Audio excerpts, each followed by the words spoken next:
in July 1990 to my wonderful husband who's here. And in August 1990, I started my first year of law school here in the city of Chicago. My husband started a new job November 5th, 1990. We all have our timelines in our head. And November 16th, 1990, I received my diagnosis of multiple sclerosis. For those of us that have been diagnosed, we know in that moment the entire vision I had for my future completely changed. I didn't know at that point. I ride horses. Should I just drop out of law school and ride until I'm a cripple? Or should I stick with it? And I really didn't know what else to do, so I did stick with it somehow or another. I had minor symptoms at first. It started out with optic neuritis. I'd had a history of migraines. I had, and if I pronounce medical terms wrong, I'm sorry. These guys will correct me on all of that. But the bear meat sign where you look down and you get the zing in your neck. And I had tingling and numbness in my legs. I had to walk to the train, and I would turn to my friend and say, "Now, do your legs tingle after you've been walking down the block? You know, because mine are all numb and tingly." And hers weren't like that. So ultimately, I was fortunate that I was able to get a diagnosis rather quickly. But at that point, there really wasn't much out. There wasn't much there. And most of my symptoms were invisible, so I could continue practicing law. I'm a litigator, so I would go to court. And so most people didn't know that I had this disease until March 2003. Again, the timeline is all up here. March 2003. All of a sudden, the left leg started getting weak and started to drag and drop. And it was harder for me to get around, and I had to start using a cane. And I had to go to court using the cane, and all the judges would say, "Well, what did that horse do to you this time?" And I said, well, at that point I said, "I have MS, and it's not being my friend right now." And lawyers are seen as being very strong people. You have to be relentless and tough, and now I'm walking in immediately seen as weak because I have a cane. And so I learned self-defense, so I can really injure people with the cane if I need to, but that's not what they were looking for. So from 2003 till 2010, things did continue to go downhill steadily. We had to move out of a 2-story house. I had my 10-year-old son 10 years ago, and the strange thing is the babysitter that was his first babysitter is actually here tonight. And she knew me when I was in the 2-story, up and down, carrying the son, doing all those things. But we had to move to a ranch because I couldn't do that anymore. So we moved to a ranch house. I had to stop working in an office. Fortunately, being a lawyer, I could work at home and do my own hours. I was able to do that, but my husband said it so well, as he said, you know, I wasn't so much remitting and relapsing, I was just going downhill. And he said, it's just one cut at a time, cut slash, as my life was being taken away.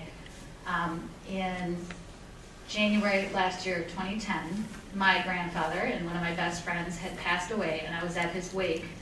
And a friend came up and said, "So how are you doing?"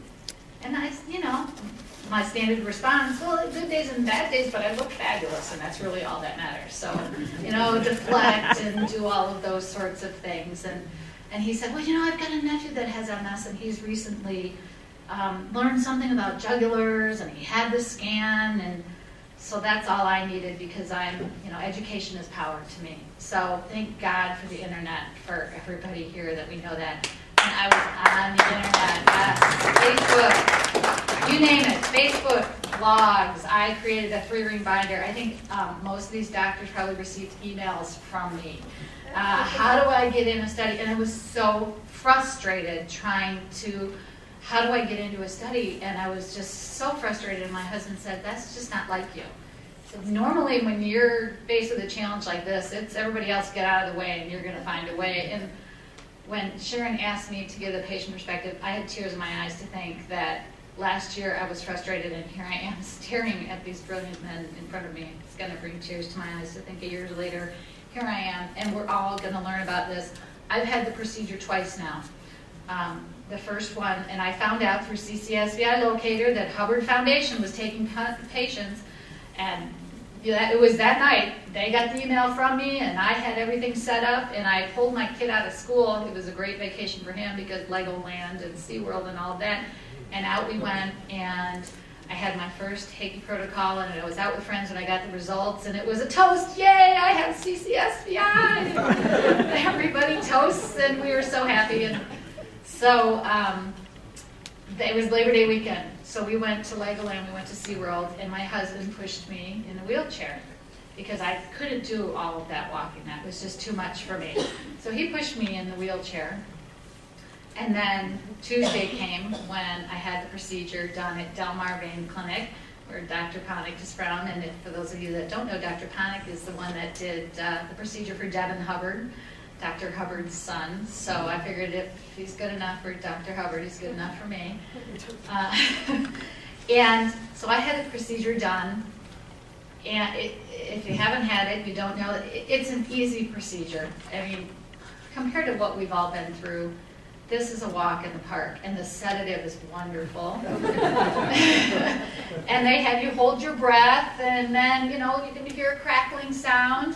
And I didn't have any miracles on the table, but I went back to the hotel, and we rested, and we checked into the Hotel Del Coronado because we were going to celebrate. And 2 days later, we went to San Diego Zoo, and I walked all over the zoo. No wheelchair.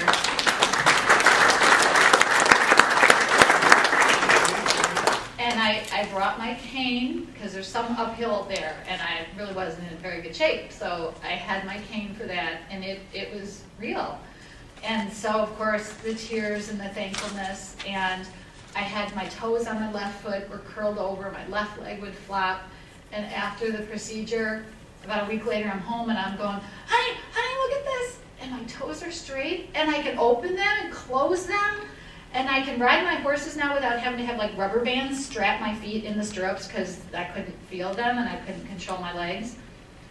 The awesome improvements that I got right away, they did diminish a little bit over time. I still have lots of them, but there are things that diminish. But never fear, the Hubbards weren't rid of me yet. So I called back and said, I'm coming back to San Diego, and I went back again, had another Hakey protocol, the partial one.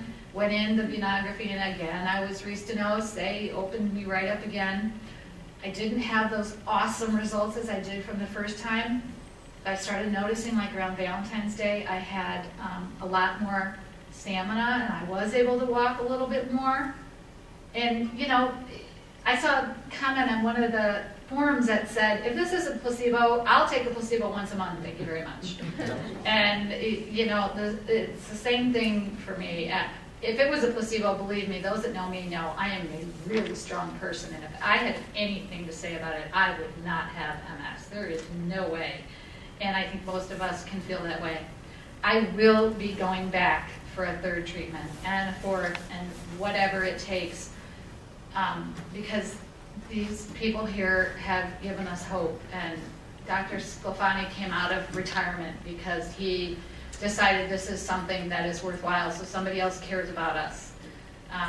I have one body. You guys have lots of patients. I have one body, and I have been described as being tenacious, and most of us are here, and you're going to hear from us, but at the same time, we will tenaciously thank you for everything that you've done. And my son thanks you because he said to me, Mommy, I hope I don't get MS. And all of you guys have kids, grandkids. You don't want them to have MS, and what you're doing makes a difference, and we thank you for leaving that legacy.